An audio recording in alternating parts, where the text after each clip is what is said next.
Merci et bonne Salut journée à David. tous. Bonne Oui. journée. Dans un instant, Aurélien de Vernois donc.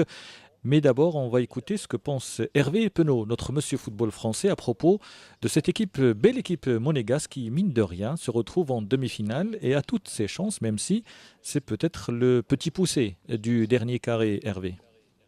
C'est assurément le petit poussé du dernier carré. Personne ne s'attendait à voir Monaco en demi-finale. Imaginez les gens du PSG dans les bureaux en ce moment. Ils mettent des millions. Et ça s'arrête au quart de finale. Mais qu'est-ce que c'est que cette histoire? Et les gars arrivent, boum, demi-finale.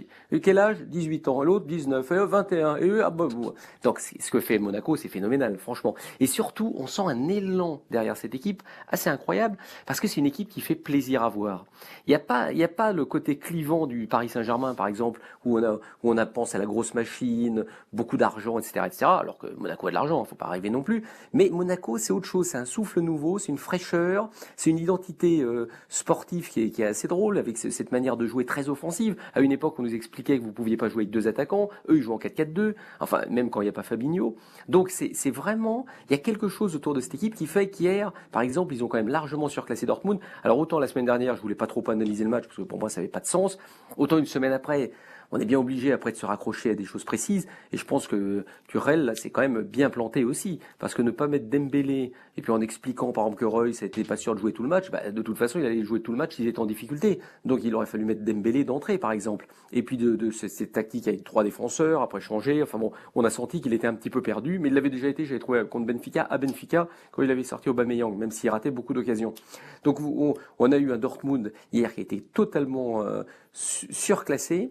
Même si, attention, Dortmund aurait pu se créer des occasions. Simplement, dans le dernier geste, ils ont été comme le Bayern. Ils ont raté à peu près toutes leurs frappes, tout ce qui était intéressant à l'entrée de la surface de réparation, sauf évidemment le but marqué. Mais à côté de ça, Monaco avec Mbappé, alors franchement, c'est phénoménal. Ce qu'il est en train de réaliser à 18 ans, mais on est quand même, je suis assis, on est bien assis, parce qu'à un moment, on se dit, mais c'est incroyable.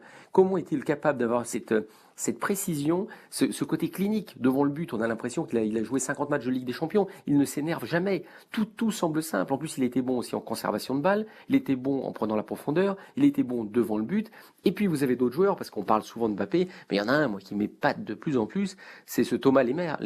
Ouais. Il a une qualité de pied, mais c'est un truc mais phénoménal. Il a des centres au cordeau, tout est bien précis, et puis il est capable d'éliminer, il est capable d'accélérer. Je pense que son avenir aussi, c'est un avenir très très radieux. C'est encore un joueur qui va certainement quitter Monaco. Peut-être pas cette année, mais en tout cas l'année prochaine.